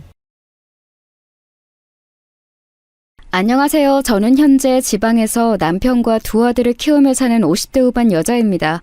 시골이라 유유자적하게 집에서 남편과 조그만 텃밭을 키우고 있어요. 마당에 있는 조그만 텃밭인데 상추랑 방울토마토 그리고 깻잎 같은 키우기 쉬운 작물을 키우고 있습니다. 이런 조그만 농사도 손이 꽤 가더라고요. 이걸 보면 돌아가신 시어머니 생각이 그렇게 납니다. 우리 어머니는 평생을 농사짓다 가셨거든요. 오늘 제보할 사연은 바로 우리 시댁에 관한 내용이랍니다. 물론 시부모님 얘기만 있는 것은 아니에요. 제보하려고 쭉 제 인생을 돌아보니 진짜 파란만장했더라고요. 그럼 제 사연 바로 시작하겠습니다. 저는 지방에 있는 조그만 시골 마을에서 태어났어요. 워낙 작은 동네라 건너 다 아는 사이였죠. 저 때는 대부분 외동이 아니라 자식을 적어도 셋은 낳던 때였는데 우리 집은 특이하게 저 하나 외동이었습니다. 남아 선호 사상이 심할 때였는데 우리 부모님은 저를 없는 형편인데도 공주처럼 키우셨어요. 우리 공주 아빠가 시장에서 도넛을 사왔어. 이거 먹고 공부해. 이따가 아빠랑 엄마 새벽 시장 가야 하니까 일어나서 혼자 준비하고 학교 다녀와. 혼자 할 수 있지? 아빠, 나 이제 고등학생이야. 당연히 혼자 일어나서 준비할 수 있지. 그걸 말이라고 해? 엄마랑 아빠는 내 걱정은 전혀 하지 말고 조심히 잘 다녀와. 비록 부자는 아니었어도 우리 집은 화목한 집이었어요. 엄마와 아빠는 과일 도매업을 하셨는데 그래서 새벽에 나가는 일이 많았습니다. 외동딸이라 사랑을 무척 많이 받았어요. 그러다 제가 고등학교 3학년일 때 제 인생의 첫 번째 불행이 찾아왔습니다. 그날도 엄마랑 아빠는 새벽 시장에 둘이 나가셨어요. 그런데 자고 있던 저를 옆집 순애 아줌마가 깨우셨습니다. 주미야, 일어나. 어떡하니? 이걸 어째? 주미야, 일어나. 너희 부모님 교통사고 당했어. 어떡하니? 아이고. 바로 옆집에 살던 순애 아줌마는 저를 참 예뻐하셨어요. 저는 순애 아줌마의 첫째 아들인 성철이 오빠를 짝사랑했는데 그걸 알고 몰래 저를 집으로 불러주기까지 하셨답니다. 우리 부모님과 옆집 순애 아줌마와 호철이 아저씨랑 넷이서 아주 친하셨거든요. 마당에서 서로 고기도 구워 먹고 서로 미래의 사돈이 되자고 할 정도였죠. 아무튼 그렇게 순애 아줌마가 저를 급하게 깨워서 정신없이 호철이 아저씨의 차를 타고 병원으로 갔어요. 아빠! 엄마! 어떡해. 이렇게 가면 나는 어떻게 살아? 엄마, 안 돼! 아빠! 나 두고 가지 마! 안 돼! 아이고, 이걸 어째. 우리가 주미 책임질 테니까 이제 편안히 눈 감아. 우리가 책임질게. 주미야, 보내주자. 엄마랑 아빠 너무 고통스러워하셔. 너 오니까 그래도 안심이 됐나 봐. 보내주자. 엄마와 아빠는 제가 올 때까지 고통스러워하셨어요. 그러다 저를 확인하고 마치 약속을 원하는 듯 순애 아줌마와 호철이 아저씨를 쳐다보셨죠. 그 마음이 통했는지 순애 아줌마는 나서서 저를 책임진다고 하셨고 그 소리를 듣고 두 분은 눈을 감으셨습니다. 그 뒤로는 정신이 하나도 없었어요. 한순간에 고아가 된 저를 순애 아줌마가 아주 열심히 챙겨주셨습니다. 친척도 아니고 같은 동네에 사는 아이를 이렇게 챙겨주다니 지금 생각해도 너무 감사한 분이셨습니다. 주미야, 학교 끝나고 아줌마네 집으로 와. 알겠지? 저녁에 갈비찜 먹을 거니까 꼭 와서 먹어. 그리고 너 학생회비 이걸로 내. 못 먹고 다니고 그러면 안 돼. 알지? 지금 생각해도 너무 천사 같았던 순애 아줌마는 저를 딸처럼 예뻐하셨어요. 마치 순애 아줌마의 자식들은 무려 사형제였답니다. 4명이 다 남자라 순애 아줌마는 딸 하나 입양했다 생각하고 저를 키워주셨죠. 그렇다고 순애 아줌마네 형편이 좋은 것도 아니었어요. 다 같이 가난했던 시절이라 없는 형편인데 저를 먹여주신 거였습니다. 그렇게 하도 옆집에서 살다 보니 저는 제가 짝사랑했던 성철 오빠와 사랑에 빠지게 되었어요. 그리고 고등학교를 졸업하고 저는 오빠와 연애하다 결혼까지 하게 되었답니다. 아이고, 그렇게 열심히 챙기더니 결국 며느리가 됐네. 축하해. 주미, 너도 시부모님께 잘해야 한다. 이런 사람들 또 없어. 아유, 그나저나 진짜 하늘에 있는 주미 부모님이 좋아하시겠어. 아이고, 우리가 더 좋아하고 주미가 복덩이지. 우리 주미 없었으면 나 평생 딸 못 키워보고 죽을 뻔했잖아. 내 평생의 소원이 딸이었는데 얼마나 다행이야. 순애 아줌마, 즉 우리 시어머니는 저를 굉장히 예뻐하셨어요. 우리 시대에는 시집살이를 안 당한 사람을 찾는 게 힘들잖아요. 그런데 저는 시집살이가 아니라 오히려 예쁨을 많이 받았습니다. 저는 원래 살던 집을 처분하고 바로 옆집인 시댁으로 들어가서 살게 되었어요. 원래 우리 집은 부모님이 자꾸 떠올라서 힘들기도 했고 무엇보다 사형제라 북적거리는 시댁의 분위기가 너무 좋았거든요. 남편이 장남이고 밑으로 시동생이 3명이 있었는데 무려 막내 도련님은 그때 겨우 3살이었습니다. 우리 막내 도련님, 간식 먹게 이리 오세요. 형수님이 사과 깎아왔어요. 아이고 귀여워라. 잘 먹는 거 보니까 예뻐 죽겠어. 얘 주미야, 무슨 도련님이야. 그냥 이름 불러. 물론 너희는 그렇다고 형수님한테 누나라고 하면 안 돼. 그래, 어차피 어릴 때부터 다 알던 사이인데 이제야 도련님이라고 하는 것도 웃기다. 우리 주미가 결혼해서 집에 오니까 분위기도 확 살고 너무 좋아. 집안 분위기가 사내 놈들만 득실거리다가 이제 봄이 온 것 같아. 주미가 혼자 집안일 다 하느라 미안해 죽겠어요. 안 그래도 미안한데 애들 학교 숙제도 봐주고 밥도 먹이고 시집 와서 고생만 하는 것 같아요. 뭐? 아니야. 여보, 나는 괜찮아. 어머님하고 아버님이 나 얼마나 예뻐하시는데. 사실 나 어제 여보 몰래 어머님이 바나나도 주셨어. 아, 이거 어머님이 비밀이랬는데. 어머 주미야, 그거 내가 비밀이랬잖아. 얘는 그걸 말하면 어떡해. 아이고, 내가 어렵게 구한 바나나였는데 우리 주미 혼자 힘들게 고생하는 거 알고 너무 고맙고 미안해서 몰래 줬어. 뭐라고요? 엄마, 내가 친자식인 건 알죠? 가만 보면 우리 엄마는 자식들보다 주미를 더 챙겨. 뭐 아무래도 저는 보기 좋아요. 시부모님은 농사를 지으셨는데 잘 사는 편은 아니었어요. 오히려 자식이 많아서 먹는 입이 많으니 가난했다고 하는 게 맞았죠. 그런 시부모님을 대신해 집안일은 제가 다 했어요. 아침에 일어나서 밥을 짓고 반찬을 만들고 시부모님이 나가시면 청소와 빨래부터 설거지를 혼자 다 했죠. 그리고 중간에 시동생들을 학교에 보내고 막내 도련님을 돌봤습니다. 그 집 막내 아들은 아예 새댁을 엄마로 알겠다. 형수님 잘 만나서 호강하며 사네. 확실히 며느리 들어오더니 그 집 아들도 얼굴이 폈어. 집에 사람이 있는 거랑 없는 거랑 이렇게 다르다니까. 시부모님이 워낙 잘 챙겨주세요. 아시잖아요. 제가 오히려 복 받았죠. 부모 없는 사람 걷어주시고. 아이고, 새댁도 정말로 착해. 그렇게 생각하니까 내가 시부모라도 싸고 돌지. 옆에서 보면 그렇게 보기가 좋아. 우리 며느리도 새댁 같은 며느리가 왔으면 좋겠어. 서로 잘하려고 노력하니까 우리 가족은 동네에서도 유명했어요. 그렇게 우리 가족은 없는 형편에 사랑 하나로 서로 의지하며 살았습니다. 미성년자 때 부모님을 한 번에 잃고 외로움과 상실감에 사로잡혔던 저를 구해준 것은 바로 시댁이었어요. 이렇게 저는 평생 행복하게 살 줄 알았답니다. 그런데 그런 제 생각은 몇 년 뒤 산산조각이 나게 되었어요. 어머님! 아이고 숨참. 혹시 지성이 못 보셨어요? 얘가 어디 갔지? 잠시 빨래하고 왔더니 사라졌어요. 미치겠다. 시장에 갔으려나? 주미야, 지성이 여기 있어. 아까 내가 밭일하러 가는데 그걸 따라왔더라고. 한참 찾았지? 안 그래도 지금 데리고 집에 가려고 했어. 에? 여기 있었어요? 지성아, 엄마가 할머니 괴롭히지 말고 마당에서 삼촌하고 놀고 있으라고 했잖아. 왜 또 할머니 따라가서 괴롭히고 있어? 아우, 나는 괜찮아. 우리 손자가 무슨 할미를 괴롭혀. 나는 지성이 업어주는 거 하나도 안 힘들다. 오히려 예뻐 죽겠어. 엄마 닮아서 얘 얼굴도 예쁘고 애교도 많고. 저는 결혼하고 바로 다음에 아들을 낳게 되었어요. 공교롭게도 시부모님은 첫 손자까지 아들이라 저를 더 예뻐하셨습니다. 확실히 딸이 귀한 집이었어요. 아무튼 아들은 삼촌들이 많아 하루도 심심한 날이 없었습니다. 제가 막내 시동생을 기저귀도 갈고 직접 업고 시장에 다녔다고 했잖아요.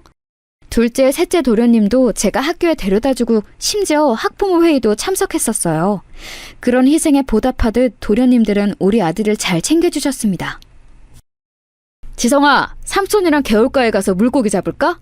엄마 힘들게 하지 말고 삼촌들이랑 놀러 가자. 형수님, 우리 지성이랑 놀다가 저녁 먹기 전에 들어올게요. 그러면 나야 너무 고맙지. 다들 몸조심히 다치지 말고 안전하게 놀다 와. 특히 지성이도 그렇지만 막내 도련님도 잘 챙기는 거 잊지 말고. 제가 아들을 낳고 시댁의 분위기는 더 좋아졌어요. 그런 분위기 속에 저는 또 임신해서 자식을 낳았는데 둘째도 아들이었습니다. 저는 화목하게 둘째까지 낳고 평생 이렇게 살다 죽을 줄 알았어요.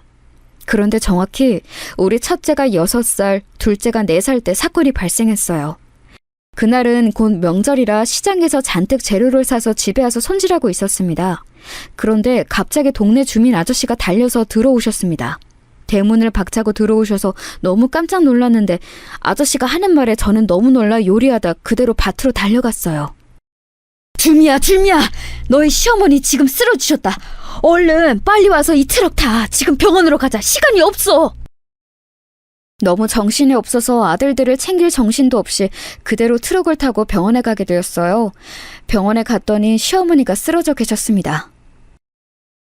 뇌출혈이에요. 건강이 안 좋으신데 이제 밭일은 그만하셔야 할 것 같아요. 이렇게 계속 일하면 또 쓰러지시고 그러면 진짜 그때는 위험해요. 집에서 많이 돌봐주세요. 평생 밭일을 하셨던 시어머니는 몸이 성한 곳이 없으셨어요. 관절도 아프셔서 매일 파스를 붙이고 일하셨거든요. 또 위장도 안 좋으셔서 밥을 제대로 먹지 못하셨어요. 그런데 이제 뇌까지 아파서 쓰러지신 거예요. 그런 시어머니를 보니 가슴이 아파 하염없이 눈물이 나왔습니다. 어머니 뭐 하세요? 병원에서 어머니 무리하면 안 된다고 한 거 잊으셨어요? 그러지 말고 소파에 앉아 계세요. 주미, 네가 혼자 집안일 하는 거 안타까워서 그래. 내가 집에서 이렇게 누워만 있으니까 너한테 짐만 되는구나. 미안해서 어떡하니? 뭐가 미안하세요.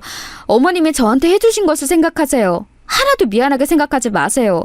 어머님이 건강한 게 저한테 오히려 제일 좋아요. 시어머니는 그 뒤로 집안 식구들의 반대로 농사를 그만하고 집에 있게 되었는데 자꾸 집안일을 하고 식구들을 챙기셨어요. 몸이 아픈데도 폐를 끼치는 것이 싫다며 계속해서 저를 도우셨죠. 그런 어머님을 보며 오히려 가슴이 아팠던 저는 일부러 제가 더 고생해서 식구들을 챙겼습니다. 저는 어머님이 제 인생의 은인이라 생각했기 때문에 하루라도 건강하게 살길 원했어요. 하지만 세상은 제 뜻대로 되지 않다는 것을 이때 알게 되었습니다. 어머님 일어나셨어요? 오늘은 좀 늦게까지 주무셨네요. 날이 좋은데 아침 드시고 저랑 요 앞에 산책 가요. 어제 보니까 어머님이 좋아하는 개나리도 잔뜩 폈더라고요. 어머님? 어머니! 어머니! 어머니! 어머님은 마치 잠을 주무시는 것처럼 돌아가셨어요. 온화하신 성품처럼 평소와 다른 것 없이 그대로 돌아가신 모습에 참 어머님답다고 생각했습니다. 장례식장에서 남편과 시동생들보다 제가 더 많이 울었어요. 슬퍼서 정신을 차릴 수가 없었습니다. 주미야, 괜찮다. 괜찮아. 남은 가족끼리 행복하게 서로도 의지하며 살자. 괜찮다. 아내도 하늘에서 우리가 어떻게 사는지 지켜볼 거야. 사돈하고 같이 우리 주미 어떻게 사는지 지켜보고 응원할 거야. 현실이 믿기지 않아요. 우리 어머님 평생 고생만 하다 돌아가셨는데 이제 제가 효도 좀 하려고 하니까 어머님! 시어머니가 그렇게 돌아가시고 저는 한동안 슬픔에서 빠져나오지 못했어요. 오죽하면 아내를 잃은 시아버지가 저를 위로할 정도였죠. 그러다 문득 이렇게 제가 힘들어하면 하늘에서 누구보다 어머님이 슬퍼하실 것 같았어요. 그래서 정신을 차리고 식구들을 더 챙기기 시작했습니다. 윤철아, 이거 도시락 가져가. 그리고 이따 학교 끝나고 동철이랑 지성이 데리고 아버님 밭일 도와드리고 오는 거 잊지 마. 나는 민철이 데리고 병원에 다녀와야 하니까 애들 밥 먹이는 것도 부탁해. 네, 알겠어요. 아, 형수님, 그리고 아까 형이 내일 저녁에 월급 받았다고 삼겹살 먹자고 하고 나갔어요. 형수님한테 꼭 전해드리래요. 뭐? 알겠어. 그럼 이따 집에 오기 전에 시장도 들려야겠다. 알려줘서 고마워. 이따 애들 잘 챙겨줘. 민성아, 엄마랑 어린이집 가자. 워낙 식구가 많아 우울함에서 빨리 벗어날 수 있었어요. 그러다가 시간이 지나서 둘째 도련님이 결혼한다고 여자를 데려왔습니다. 시어머니가 돌아가시고 혼자 여자였던 저는 동서가 그렇게 반가울 수가 없었어요. 새로 사람이 들어오는 거니까 잘해줘야겠다고 생각했죠. 그래서 동서가 인사 온다고 할 때 정성껏 음식도 준비했어요. 시장 상인들이 집에 잔치하는 거냐고 물을 정도였죠. 와, 이게 다 뭐예요? 사실 시댁이 시골이라 저희 부모님이 걱정이 많으셨거든요. 제가 워낙 서울에서 태어나서 다른 지역에 가본 적이 없어서요. 그래도 시어머니가 안 계셔서 시집살이 걱정은 없겠다 싶었죠. 우리 어머님이 계셨으면 오히려 더 좋았을 거예요. 다정하고 현명한 분이라 동서가 더 적응도 잘했을 텐데. 우리 어머님은 시집살이 같은 거 전혀 하실 분이 아니세요. 아무튼 제가 부족하지만 많이 준비했으니까 맛있게 드세요. 둘째 동서는 서울 토박이었어요.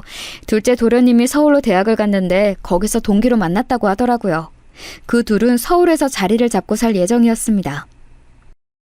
윤철의 결혼 자금으로 돈을 준비해야 하는데 우리가 워낙 하루 먹고 하루 살다 보니까 돈이 너무 부족해서 걱정이다. 대출을 받아야 할 것 같아. 주변에 부탁했는데 다들 힘들게 살아서 도와줄 수 있는 사람도 없고. 아버님, 제가 비상금으로 모은 돈이에요. 이거 적금 해약해서 신혼집 마련해 주는 걸로 해요. 시집 와서 조금씩 돈이 생길 때마다 모았어요. 어차피 우리 애들 결혼하려면 멀었으니까 제가 또 모으면 돼요. 서울살이 쉽지 않을 텐데 이렇게라도 도움을 주고 싶어요. 여보, 이게 다 뭐야? 언제 이렇게 돈을 많이 모았어? 당신 내가 용돈하라고 준 돈 다 이렇게 모았던 거야? 아, 나 진짜 너무 감동이야. 세상에. 주미야, 네가 그렇게 돈을 모은 것은 너무 기특한데 어떻게 그 돈을 쓰겠어. 괜찮아, 넣어둬라. 우리가 또 무슨 일이 생길지 모르는데 비상금으로 남겨두자. 아니에요. 윤철이 결혼하면서 아예 돈을 안 들고 가면 처가에 얼마나 눈치가 보이겠어요. 그래도 남자가 집은 해가야죠. 또 그쪽 집안이 서울 사람들이라 우리보다 훨씬 잘 사잖아요. 다른 건 몰라도 우리 가족이 기죽는 거 저 절대 못 봐요. 주미야, 너한테는 늘 미안하고 고마운 마음밖에 없어. 이 은혜는 내가 죽기 전에 반드시 갚고 죽을게. 아버님이 평생 건강하게 우리 곁에 있는 것만으로도 다행인걸요? 갚지 않으셔도 돼요. 돈이야 다시 모으면 되잖아요. 좋게 좋게 생각해요. 저는 평생 남편과 시부모님이 조금씩 주었던 돈을 모아놓은 통장을 둘째 도련님 결혼할 때 쓰게 되었어요. 전혀 아깝다고 생각하거나 그러지는 않았습니다. 그 당시 저는 그게 당연한 선택이었어요. 실제로 또 제가 대놓고 말은 안 했어도 둘째 동서가 우리 시댁이 가난한 것을 마음에 들어하지 않았거든요. 시아버지 앞에서 티를 내지는 않았는데 저와 둘이 있으면 자꾸 흉을 보고는 했습니다. 형님도 원래 여기 사람이라고 하셨죠? 그래서 이렇게 시골에 적응 잘하셨나 보다. 저는 좀 곱게 자랐거든요. 그래서 이런 환경이 조금 낯설긴 해요. 사실 이런 화장실도 저는 태어나서 처음 봤어요. 우리 부모님이 보면 되게 슬퍼할 것 같아요. 그래도 여기도 사람 사는 곳이고 사람들도 다 심성이 착하고 좋아. 동서는 서울에서만 자라서 낯설 수도 있지만 공기도 좋고 직접 농사 지은 걸로 음식도 해먹을 수 있어. 어디든 다 장단점이 있는 거지. 그런가요? 어쩐지 남편이 서울 와서 적응을 잘 못하더라고요. 그런 순박한 모습이 좋긴 했는데 사람이 좀 뭐라 할까요? 순진하고 세상 물정을 잘 모르는? 심지어 둘째 시동생을 제 앞에서 장난식으로 흉까지 보는데 마냥 듣기 좋은 소리는 아니었어요. 제가 유독 시댁 식구들과 친하기도 했고 또 서로 힘들 때 의지했던 사이라 팔이 안으로 굽게 되었죠. 그래도 좋은 게 좋은 거라 생각하며 동서와 잘 지내려고 노력했습니다. 어차피 서울에서 생활하니 동서 얼굴을 보는 일이 많지는 않았죠. 그러다 본격적으로 사건이 터진 것은 바로 셋째 시동생의 결혼 이후에 발생했습니다. 아니, 속도 위반이 말이 돼? 얌전한 고양이가 부뚜막에 먼저 올라간다고 하더니 제일 조용하던 셋째가 여자 임신해서 결혼하는 게 말이 되는 거냐고. 나 진짜 어이가 없어서 잠도 못 자겠어. 게다가 그 여자는 직업도 없대. 고등학교만 졸업하고 뭐 제대로 일하지도 않는다고 하더라고. 아이고 속 터져. 심지어 아이가 벌써 7개월. 우리가 알면 지우라고 할 것 같으니까 숨긴 것 같아. 어쩌겠어. 결혼시켜야지. 그런데 신혼집을 마련할 돈은 없는데 같이 살아야 할 것 같지? 그래야지.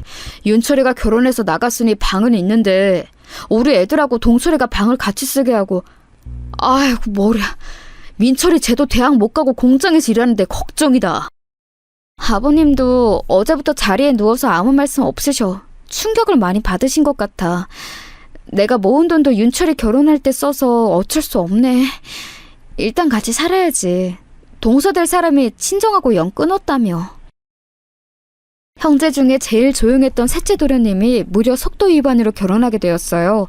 아버님은 이 사실을 알고 머리가 아파 들어 누우셨죠. 시댁의 형편이 좋지 않았는데 심지어 작은 동서는 친정하고 연을 끊은 상태였어요.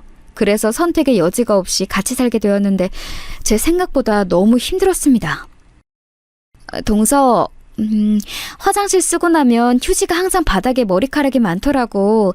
청소는 내가 할 테니까 머리카락만 조금 치워줄 수 있을까? 저 임신해서 몸 무거운데 지금 머리카락까지 치우라는 거예요?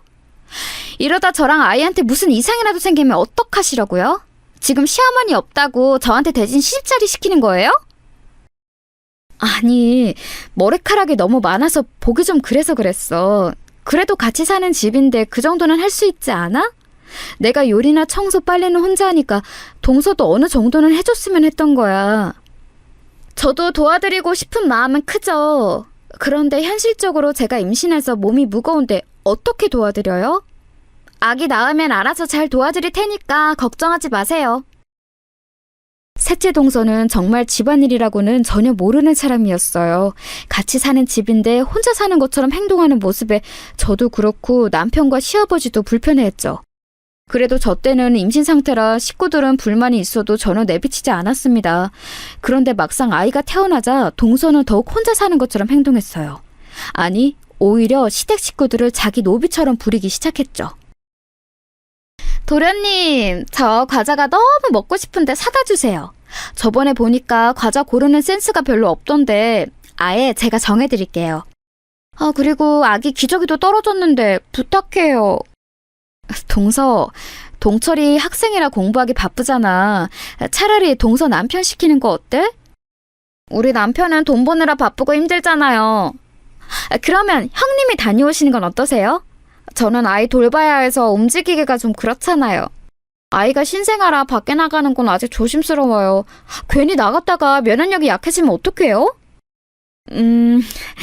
아기 이제 50일 지나서 밖에 나가도 괜찮아. 그리고 동서도 몸을 조금씩 움직이는 게 오히려 도움될걸? 내가 2명이나 낳아서 아는데 너무 누워만 있어도 좋지 않더라고. 형님, 지금 저한테 집안일 하라고 눈치 주는 거예요? 안 그래도 친정 없어서 서러운데 형님이 자꾸 이런 식으로 은근하게 시집살이 하는 거 속상해요. 저는 형님하고 잘 지내고 싶은데 왜 맨날 눈치를 주세요? 어? 눈치 주는 게 아니고. 알겠어. 동서 마음 편한 대로 해. 셋째 동서는 제가 무슨 말만 하면 자꾸 본인이 세상에서 제일 불쌍한 사람인 것처럼 말했어요. 그런 동서의 모습에 저는 할 말을 잃어 아예 상대하기 싫은 지경까지 갔습니다. 저도 사람이고 시어머니처럼 마냥 친절하고 다정한 성격은 아니었거든요. 그래서 동서와 거리를 두게 되었죠. 아이러니하게 제가 그렇게 동서들과 거리를 두니 저를 빼고 둘이 친해졌어요. 동서, 이거 요즘 유행하는 화장품이야. 서울에서 유명한데 여긴 아직 없지? 혹시 몰라서 내가 사왔어. 나도 이미 써봤는데 되게 효과가 좋더라. 선물로 줄 테니까 써봐. 어머, 웬일이야. 형님, 고마워요. 여긴 시골이라 있는 게 없잖아요. 형님이 이렇게 올 때마다 저는 매번 받기만 하고 감사해요. 명절 때만 둘째 동서는 내려왔는데 그럴 때마다 셋째 동서와 자기들만의 세상에 빠졌어요. 처음에는 소외감을 느끼기도 했는데 시간이 지나며 그냥 해탈했습니다. 굳이 저기에 끼고 싶지 않았거든요. 제가 그 둘과 친하게 지내지 않으니 동서들은 보란듯이 더 가깝게 지냈습니다. 심지어 저는 제 뒷담도 직접 듣게 되었어요. 듣는데 손이 떨려서 겨우 심호흡을 하기도 했습니다. 시어머니 안 계시다길래 저는 처음에 되게 다행이라고 생각했거든요. 그런데 큰형님이 작은 시어머니 같아요. 저도 집안일을 한다고 하는데 큰형님 마음에 들지 않나 봐요. 눈치 보기 바쁘다니까요. 나도 처음 결혼했을 때 되게 놀랐어. 여기는 무슨 형님 말이 곧 법이더라? 심지어 남편도 어찌나 형님 편을 들던지 신혼 초에 나 이혼할 뻔했잖아. 작은 시어머니 그 말이 딱이다. 너무 웃겨. 동서랑은 말이 통해서 좋아. 내가 얼마나 그동안 답답했는데. 저 때 뒷담화를 듣고 앞에 나서려다 참았는데 그게 그렇게 후회되더라고요. 하지만 저도 참고만 있던 것은 아니에요. 바로 이어서 사건이 또 터지게 되었어요. 바로 시아버지가 몸이 좋지 않아 건강검진을 받았더니 무려 위암이었어요. 다행히 생명이 위독한 말기는 아니고 초기였습니다. 하지만 꾸준히 검사도 받아야 했고 항암치료도 해야 하는 상황이었어요. 우리가 살던 곳이 시골이라 시아버지를 서울로 모시고 가야 했죠. 우리 부모님을 한 번에 잃고 시어머니까지 잃으니 저는 시아버지를 절대 병으로 세상을 빨리 떠나게 하고 싶지 않았어요. 그래서 제가 자진해서 시아버지를 모시고 서울로 병원에 다녔습니다. 그러다 어느 날은 시아버지가 병원에 가는 날과 큰아들의 졸업식에 겹쳤어요. 동서, 아버님 터미널에 데리러 가서 병원만 모시고 갈 수 있을까? 그리고 다시 버스만 태워주면 돼. 어렵지 않고 이번 검사는 빨리 끝나서 동서가 시간만 내주면 너무 좋을 것 같은데. 어머, 형님, 저 바쁜 사람이에요. 이렇게 갑자기 부탁하시면 안 돼요. 시골에 사람 많지 않아요? 그리고 졸업식이야 뭐 요즘은 안 가도 되지 않나? 동서, 내가 진짜 이제껏 아무 말도 안 했는데 너무한다. 동서가 사는 그 신혼집도 내가 모은 돈으로 들어간 거야. 동서도 받을 만큼 받아놓고 아픈 시아버지 모른 척하는 거 너무하다고 생각하지 않아? 지금 눈치 주는 거예요? 너 돈 받았으니까 돈 갚아라 이거잖아요 지금. 애들 키우는 것도 힘든데 형님까지 왜 이러세요? 그리고 돈 얘기하면 끝도 없어요. 누가 보면 강남 한복판에 있는 아파트 사준 줄 알겠어요. 동서! 말이 심해. 그냥 아예 시댁에서 지원이 없던 것은 아니니까 인간의 도리를 하라는 거잖아. 내가 시아버지 모시고 가면서 동서한테 언제 이렇게 부탁한 적 있어? 병원에 모시고 가기 좋은 위치여도 한 번도 동서한테 연락한 적 없잖아. 그리고 아버님 병원비도 나랑 남편이 다 부담하고 있는데 어쩜 동서들은 그렇게 예의가 없어? 저도 모르게 화가 나서 전화를 쏘아부었어요. 제가 거실에서 통화로 둘째 동서에게 화를 내는 것을 듣고 셋째 동서가 슬며시 방에서 나오더라고요. 아마 화를 내느라 목소리가 워낙 커서 다 들었을 거예요. 둘째 동서에게 할 말을 다 하고 끊으니 셋째 동서가 저에게 말을 걸었습니다. 마침 잘 됐다 싶었어요. 형님, 무슨 문제 있으세요? 지금 우리 아기 낮잠 자는데 형님 목소리 때문에 깼어요. 큰일 생기신 거예요? 동서도 진짜 너무한다. 아버님 아프신 거 뻔히 알면서 어떻게 한 번을 자기가 모시고 가겠다고 말을 안 해? 그럼 집에서 집안일이라도 열심히 하던가. 혼자 사는 집 아니잖아. 언제까지 그렇게 이기적으로 굴 거야? 어머, 왜 갑자기 저한테 화풀이 하세요? 저는 지금 가만히 있다 방에서 나왔는데 왜 형님 화난 걸 저한테 푸세요? 저 너무 당황스러워요. 그리고 형님이 워낙 아버님하고 더 친하고 하니까 저는 그런가 보다 싶었죠. 갑자기가 아니고 그동안 참은 거야. 둘째 동서도 그렇고 아버님한테 살갑게 다가가는 사람이 없잖아. 집안에 무슨 일이 생기면 항상 나만 나서고 내가 다 챙기고. 너무하다고 생각하지 않아? 형님이 워낙 매번 나서서 하시니까 그런 거죠. 그러면 다음엔 제가 아버님 모시고 서울 다녀올게요. 됐죠? 제가 하면 되잖아요. 이게 뭐라고 저한테 그렇게 화내시는 거예요? 참고 참았던 제가 화를 내자 셋째 동서는 본인이 아버님을 모시고 서울에 가겠다고 하더라고요. 그래서 다음 순서가 되었을 때 정말 셋째 동서에게 아버님을 맡겼어요. 내심 걱정했는데 아니나 다를까 아버님이 그날 밤에 저를 따로 부르더니 조용히 말씀하셨습니다. 주미야, 앞으로 나 혼자 다닐게. 주미 그동안 고생했다. 셋째 며느리랑 같이 갔는데 계속 옆에서 뭐라 하니까 내가 눈치가 보여. 네 험담도 그렇게 하더라. 아휴, 내가 너무 민폐를 끼친 것 같아서 미안하다. 길도 외웠으니 이제 진짜 혼자 다닐 수 있어. 시아버지의 말을 듣고 속상해서 얼마나 울었는지 몰라요. 제가 괜히 동서들과 기싸움을 하다 시아버지를 불편하게 한 것 같아 죄송했죠. 그래서 그 뒤로는 제가 모시고 다녔습니다. 그리고 똥이 무서워서 피하는 게 아니잖아요. 그냥 동서들과 저는 결이 맞지 않다고 생각하고 거리를 두게 되었어요. 제가 그렇게 거리를 두니 둘은 전보다 훨씬 가까워졌죠. 동서, 서울 오면 우리 집에서 자고 가. 그리고 지수 데리고 놀이공원도 가자. 우리 집에서 되게 가깝거든. 온 김에 서울 구경도 하고 좋잖아?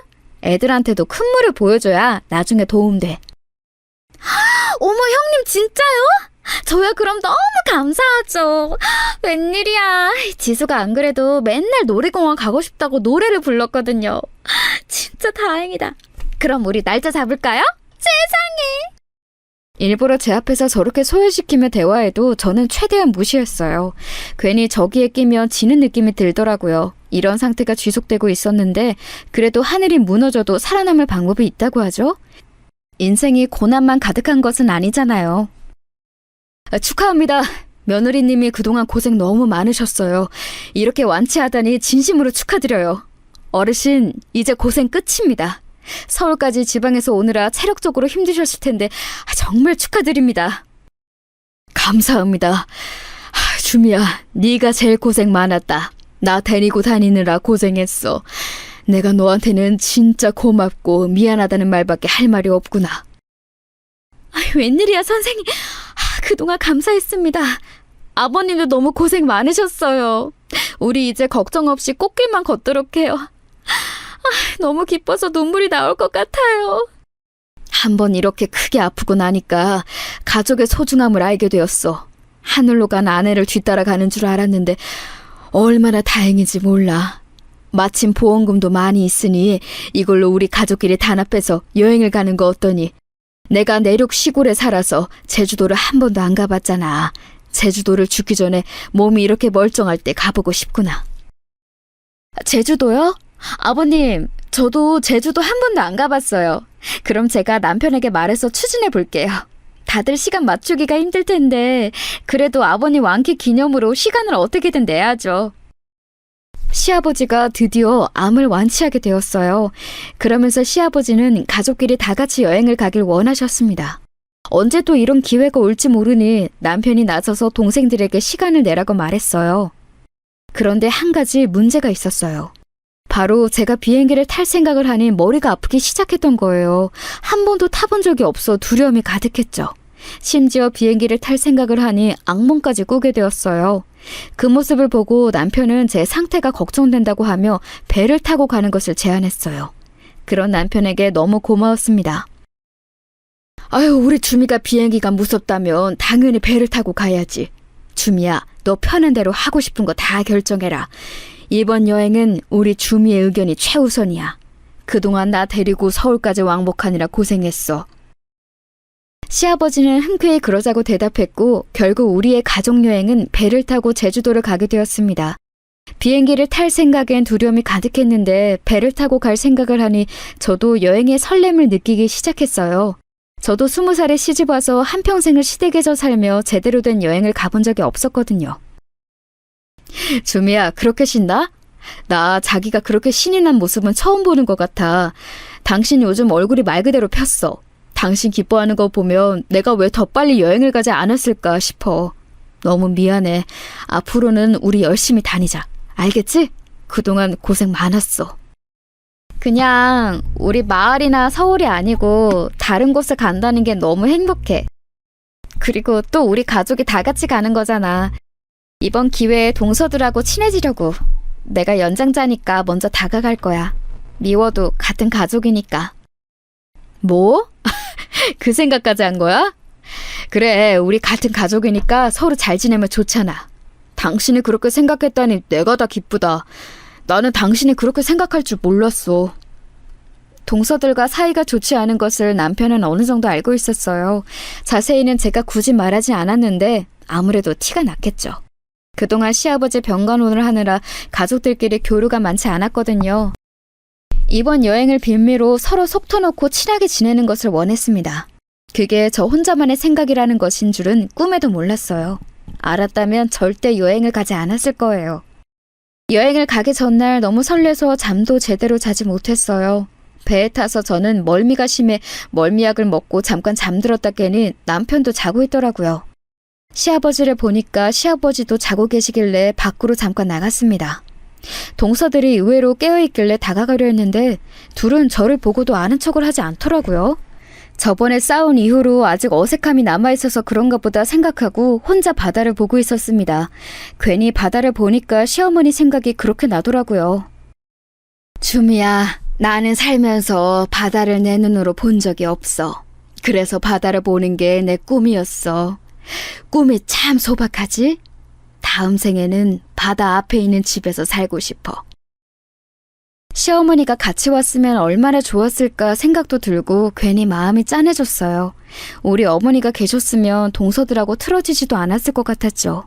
돌아가신 부모님도 생각나고 바다를 보며 사색에 잠겨 있었는데 등 뒤에서 동서들의 목소리가 들렸어요.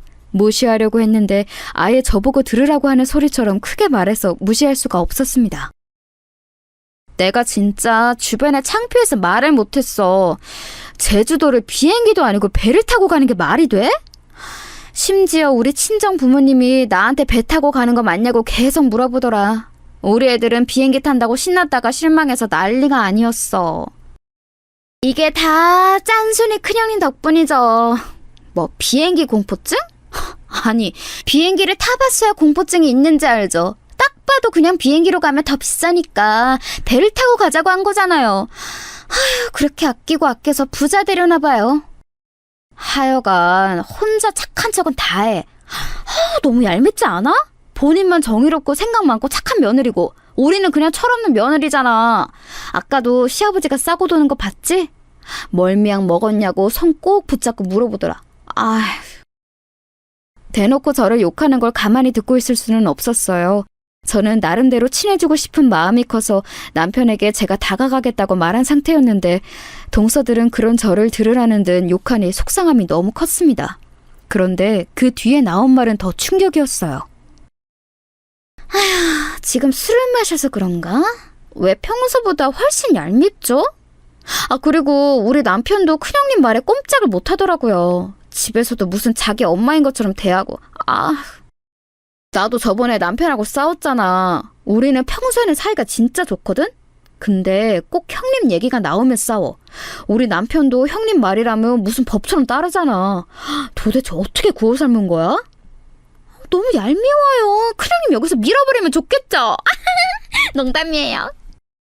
농담이야? 난 아닌데? 나는 진지하게 알아들었는데?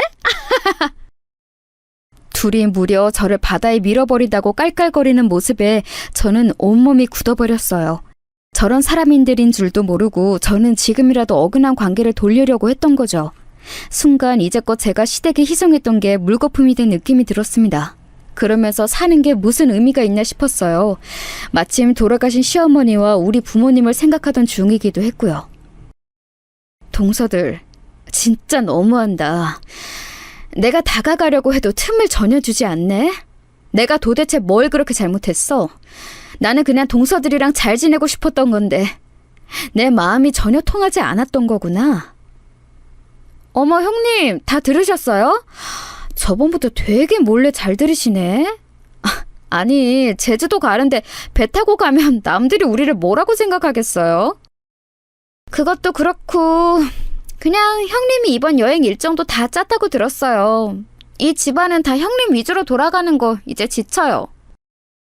동서들은 오히려 당당하게 할 말을 하더라고요. 그 모습에 저는 순간 욱하는 감정이 올라왔습니다. 그러면서 따뜻한 심성의 시어머니가 그리워졌어요. 우리 시어머니가 계셨다면 절대 이런 일이 일어나지 않았을 테니까요. 그 생각이 들자 그동안 동서들에게 당했던 게 속에서 올라오며 저도 충동적으로 배의 난간으로 올라가게 되었습니다. 어머! 지금 뭐 하시는 거예요? 설마 그걸로 우리 협박하려고요? 진짜 뛰어들지도 못할 거면서 그렇게... 어머, 어떡해! 저는 둘째 동서가 진짜 바다로 뛸 거냐는 소리에 그만 참지 못하고 그대로 뛰어들었어요. 홧김에 그런 것이 맞지만 그렇다고 후회는 없었습니다. 동서들의 비명이 마지막으로 귀에 들렸고 차가운 바닷물을 느꼈어요. 속으로 시어머니를 계속 생각했습니다. 이대로 죽게 된다면 시어머니와 같이 있을 수 있으니 다행이라고 생각했죠. 주미야! 주미야! 기다려! 주미야! 그 순간 잠에서 깨어난 남편이 저를 구하러 바다로 뛰어들었어요. 수영도 못하는 양반이 저를 위해 구하려고 왔던 거죠. 그리고 곧바로 배에 있던 구조요원이 우리를 발견해서 건져 올렸습니다. 주미야, 이게 무슨 일이야? 왜 갑자기 바다로 뛰어든 거야? 실수로 빠진 거니? 위험하니까 난간에 너무 가까이 가지 말라고 했잖아. 아버님, 저 이제 살기 싫어요.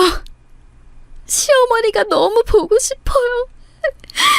우리 어머니가 너무 그리워서 참을 수가 없어요. 그게 무슨 말이야. 나도 우리 아내가 그립기는 마찬가지란다. 그래도 우리끼리 의지하며 살기로 다짐했잖니. 너 덕분에 내가 이렇게 병인도 낫고 행복하게 여행 가는데 뭐가 문제니? 동서들이요. 저도 이제 못 참아요. 그동안 제가 동서들이 아무리 둘이 편먹고 저를 따돌렸어도 참았는데 저를 밀어버린다길래? 이럴 거면 그냥 우리 어머님을 제 발로 따라가는 게 맞다고 생각했어요. 뭐라고? 지금 당신 뭐라고 했어? 재수씨, 그게 진짜예요? 우리 아내를 바다로 밀어버린다고 했다고요? 어떻게 그럴 수가 있어요? 말을 좀 해봐요. 아니, 그게 동서가 장난으로 그런 거예요. 동서 말해봐. 아까 형님한테 동서가 밀어버린다고 했잖아. 어머, 무슨 형님은 제 탓을 하세요? 오히려 형님이 매번 큰형님 욕하고 그러셨잖아요. 아까도 가만히 있는 저 불러내서 큰형님 욕하셨으면서. 도대체 왜 형수님을 못 잡아고 안달이야? 올해 형제들한테 형수님이 무슨 의미인지 알아? 평생 우리 집안을 위해 노력한 분인데 고마워하지는 못할 망정. 당신 정말 이럴 거야? 그래, 아니, 도대체 큰형님이 무슨 잘못을 했다고 밀어버린다고 해? 나는 원수한테도 그런 말은 못해. 제 편을 드는 식구들을 보니 서러움이 한꺼번에 몰려왔어요. 그래서 울면서 그동안 있었던 일을 다 말하기 시작했죠. 특히 시아버지 병간호에 관해 말하니 형제들은 흥분을 감추지 못했습니다. 당신, 그게 진짜야? 우리 아버지 올라온다고 했을 때 그렇게 단칼에 거절했어? 그러고도 당신이 사람이야? 내가 그동안 월급 받아서 처가에 가져다 준 게 얼만데? 이럴 거면 이혼해. 나도 소름 돋아서 같이 못 살겠어. 이런 사람하고 어떻게 평생을 같이 살아? 시동생들은 당연히 난리가 나기 시작했죠. 그런데 정말 놀라웠던 것은 바로 시아버지의 반응이었습니다. 내가 우리 주미에게 할 말이 없구나. 주미야, 제주도에 가서 정식으로 말하려고 했는데 상황이 이렇게 됐으니 말한다. 내 암보험금과 몰래 숨겼던 모든 재산을 너에게 주마. 지정 승인으로 유서를 작성할 거야. 주미 아니면 받을 수 없게 하겠어. 그 말에 동서들은 표정이 단번에 일그러졌어요. 그 뒤로 제주도에 가서 여행할 기분이 아니라 그대로 돌아오게 되었습니다. 그리고 시댁에 모여 얘기하는데 저는 끼고 싶지 않더라고요. 나중에 남편에게 들으니 시동생들은 화가 나서 진짜 이혼 얘기를 꺼냈다고 해요. 형님, 제가 죄송해요. 앞으로 절대 형님 욕 안 할게요. 한 번만 용서해 주세요. 제발요. 저 이혼하면 갈 곳이 없어요. 저는 친정도 없어서 기댈 곳이 없어요. 죄송해요. 동서들은 이혼 위기에 처하자 저를 찾아와 빌기 시작했습니다. 당장 내 집에서 꺼져! 여기가 어디라고? 우리 주미 앞에 평생 얼굴도 보이지 마! 시아버지가 그런 동서들을 내쫓아 주어 얼마나 다행인지 몰랐습니다. 그 뒤로 실제로 동서들은 서방님들에게 이혼을 당했어요. 셋째 동서는 저와 같이 살았잖아요. 끝까지 못 나간다며 울고 불고 난리가 났습니다. 그래도 저는 마음을 굳게 먹고 용서하지 않았어요. 그렇게 시댁에서 보기 싫은 사람들과 완전히 교류가 끊기게 되었고 지금은 아주 행복하게 지내고 있답니다. 시아버지는 저에게 유산을 다 물려주신다고 하는데 저는 그건 바라지도 않아요. 그냥 이렇게 시아버지가 큰 걱정 없이 건강하게 저와 오래오래 살길 바라죠. 제 사연은 여기까지입니다. 여러분 재밌게 들으셨나요? 저는 사연을 제보하며 통쾌한 마음이 들었어요. 저처럼 여러분도 들으시며 즐거우셨길 바랍니다. 그럼 이만 마치겠습니다. 들어주셔서 감사합니다.